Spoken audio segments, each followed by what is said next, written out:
As we finish 2020 out and we roll into 2021, what does that look like and what does it bring us? Hey, it's Kevin Schumacher here with the Kevin Schumacher team at eXp Realty. I want to look back at the numbers for last month and sort of where we're at, and also looking forward and seeing where we go from here.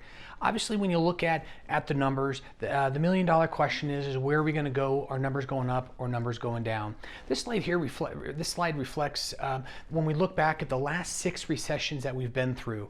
There's only been 2 recessions where we actually had negative numbers. One being a little bit more significant at 19% in 2008, predominantly because of the mortgage fraud and all of the bad loans that were out there and high inflated prices and a lot of inventory, compared to the other recession, just a small amount of depreciation.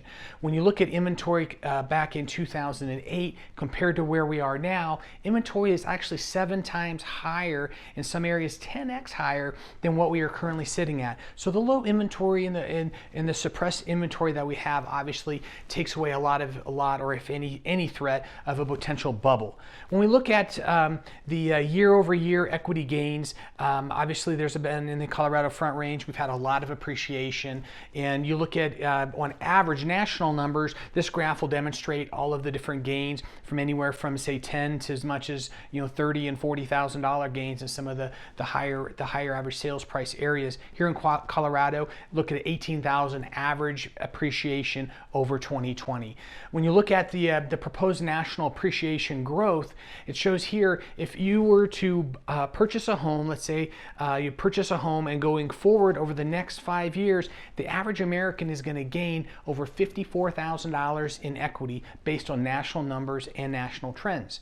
When you look at the 2021 home price predictions, they're predicting home appreciation ranging anywhere from about that 2 to as much as 6%. Here in the Front Range, we're probably going to be closer to that 6 to 8% is where we're predicting here nationally here in the Front Range.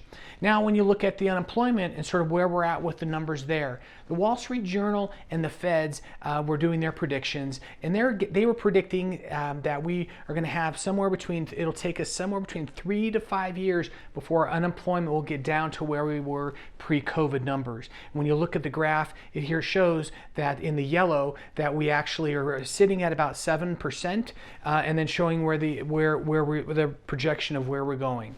This next graph here, which shows that over the next year, 2, and 3 years, how you're going to continue to see it go down, hopefully, and that they're projecting that we'll get into somewhere into that 4% range in the years to come. Now, what will rates do?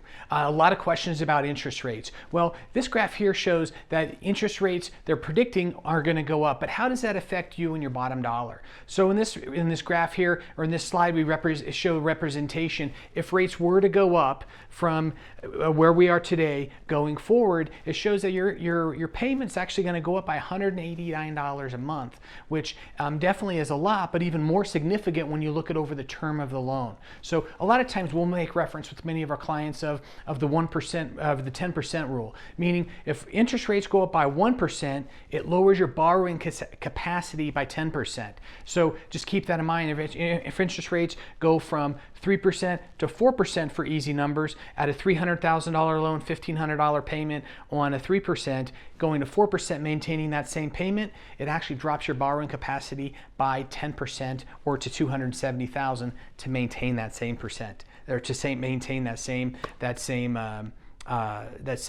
mortgage payment. So yes, we do believe interest rates are going to go up. We do believe they're going to be pretty stable here first quarter, but probably start to see them bumping up in the second quarter, third quarter, depending on a lot of changes that'll happen through the whole political scenes as well. So let's break down the numbers of where we sit as far as the numbers here in the Front Range for the month of December. So we first look at Larimer County. Larimer has 374 homes actually currently on the market.